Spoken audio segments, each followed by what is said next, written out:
In a world torn asunder by cataclysmic events, advocates and adversaries take the field of battle. Today we see two warbands clash, for one seeks riches lost to another age, while another seeks to fight another day.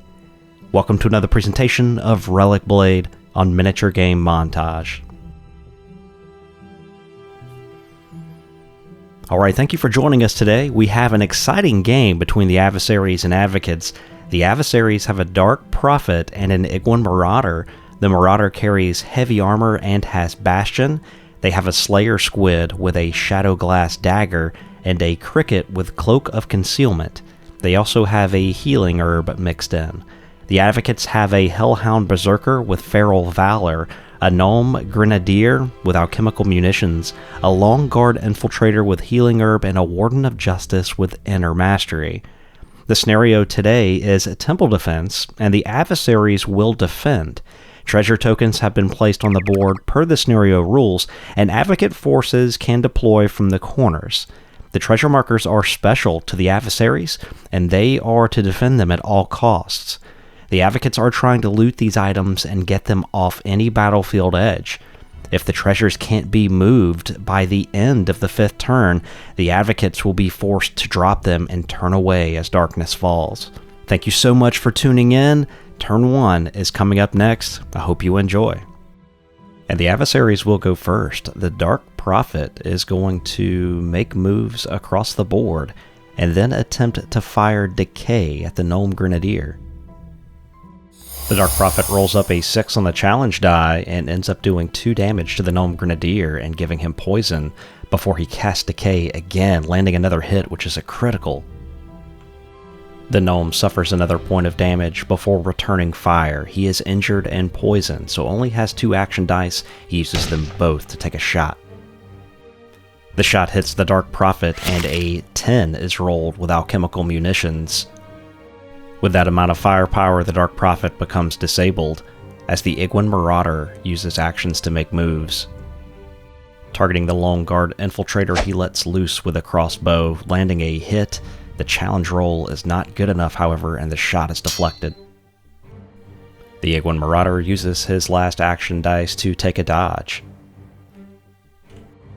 Over for the Advocates, the Hellhound Berserker activates next, and he will use all of his action dice to move. The Cricket attempts a leap, which is successful, and he darts to the far edge of the board. He then uses his last 2 action dice to charge into the Gnome Grenadier, who is injured. He attacks the Gnome, landing a Gore on a 3+. The challenge roll is going to be enough to disable the Gnome Grenadier.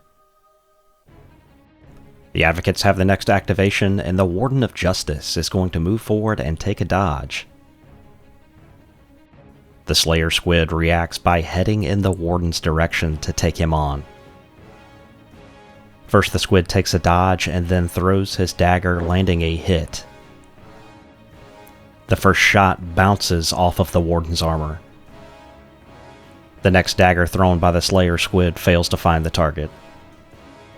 The Advocates activate their Long Guard Infiltrator, who uses all of the action dice to move up the board. And turn 1 started off with a bang, as the Gnome Grenadier is currently disabled, but was able to return fire at the Dark Prophet, disabling that creature as well. The Advocates will have a decision to make: go for the treasure or try to help their friends. While the Dark Prophet is unable to recover, the Gnome Grenadier rolls up a 6 and will return to 1 hit point. And with turn 2 going to the Advocates, the Gnome Grenadier attempts to disengage, rolling a challenge die, and that is successful. He gets away from Cricket and now is going to toss a grenade. It was a valiant effort, but the grenade misses. Up next, the Iguan Marauder is going to start moving with his action dice and taking a dodge. The Marauder fires his crossbow, landing a hit, but it plinks off the Warden's armor.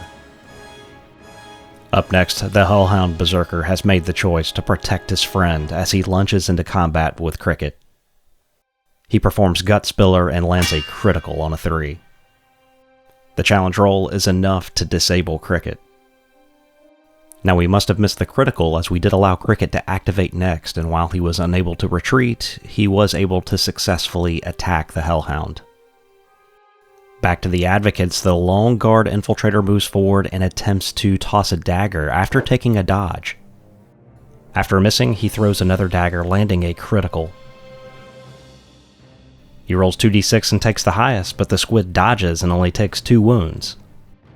The Slayer Squid successfully using a dodge and then activates, charging into combat. The squid uses Entangle to strip the dodge token away from the Long Guard Infiltrator. The squid then attacks with his Shadow Glass dagger, landing a hit, and it does ignore armor. The Long Guard Infiltrator suffers 4 damage, becoming injured. The Slayer Squid then successfully attacks the Long Guard Infiltrator again, disabling him. The Warden of Justice rushes to his friend's aid, charging into combat with the Slayer Squid. He attacks the Slayer Squid with his Sacred Blade, landing a hit, but there is no damage on the challenge rolls. Another attack comes across but is unsuccessful. And turn 2 closes with a lot of action, as Cricket is now disabled. The Gnome Grenadier was able to recover and get out of harm's way. The Dark Prophet remains down, and now the Long Guard Infiltrator is disabled, but he is getting help from a friend. The Adversaries regain the initiative for turn 3, and the Slayer Squid activates. The squid dodges, entangles the Warden, focuses, and attacks. The first attack hits, but the challenge roll is no good, and the blow is deflected. He then attacks again, landing a hit with his dagger, and this time he will do damage to the Warden. Back to the Advocates, a focused strike from the Hellhound takes Cricket out of action. Up next, the Iguan Marauder takes a dodge, descends the wall, and charges into contact with the Long Guard Infiltrator. Unable to protect himself and being out of range from the Warden, the Long Guard Infiltrator is taken out of action. Down a fighter, the Advocates activate next. The Gnome Grenadier will focus and fire at the Dark Prophet. The blow takes the Dark Prophet out of action. The turn stays with the Advocates as the Warden of Justice now swings his Sacred Blade into the Slayer Squid. He uses a focus first and gets a critical. The challenge roll is 2d6, adding them together he gets a 4, plus his damage of 3 is 7, and the Slayer Squid elects to dodge and rolls a 12.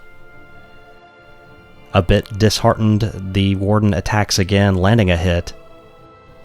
This time his challenge and damage roll again, a 7, and the Slayer Squid only gets a 3. That'll be enough to disable the character. The turn comes to a close, and the Advocates, while they are disabling the Adversaries, they are not making any progress on getting the treasure tokens. Time is starting to run short, and there are no recoveries. The turn is going to stay with the Adversaries, as the Iguan Marauder will act first. And the Iguan Marauder is going to charge into the Warden of Justice, protecting his friend. He uses a focus and swings his Mighty Scimitar, landing a hit. On the challenge roll, he does 1 point of damage to the Warden before attacking again. He hits, but this time with an excellent challenge roll from the Warden, the blow is deflected. The creature takes a dodge as the Warden attacks back, first focusing with his Sacred Blade and landing a hit. The first blow is deflected by the Marauder's shield as he attacks again. With Bastion and heavy armor, the Marauder again deflects the blow. The Advocates activate the Gnome Grenadier, who begins to run to the wall. He scales it, but he is injured, so he is at 1 action dice less. Next up, the Berserker, using all of his actions to move, as the Advocates feel they have to force the Adversaries to rout to win this game. As turn 4 concludes, there's no feasible way the Advocates can get the treasure tokens off the board before the end of turn 5. With no recovery from the Slayer Squid and the priority going to the Adversaries, the Iguan Marauder will attack. And with slices from his blade, he is able to successfully disable the Warden of Justice. The Hellhound Berserker reacts to this by throwing himself into combat with the Iguan Marauder, but he is unable to take him down. The Gnome Grenadier passes on his activation as there isn't much he can do. As night falls, the Advocates abandon their cause and head for the woods. And that brings our presentation of Relic Blade to a close. Really hope you enjoyed watching this battle unfold. The Adversaries take a victory today over the Advocates. The Advocates, while doing a lot of damage, could not get to the objectives fast enough, and therefore the Adversaries come away with a victory today. Hey, big thanks to my friend for providing this beautiful table to play on, as well as letting me play with his beautifully painted miniatures. Alright, thank you so much for watching. Supporters Club, your names are on the screen now. I always say that's by no means necessary. I ask for absolutely nothing, and if you've watched the video this far, you've done more than enough to support the channel. So thank you so much. We will see you in the next one. Take care.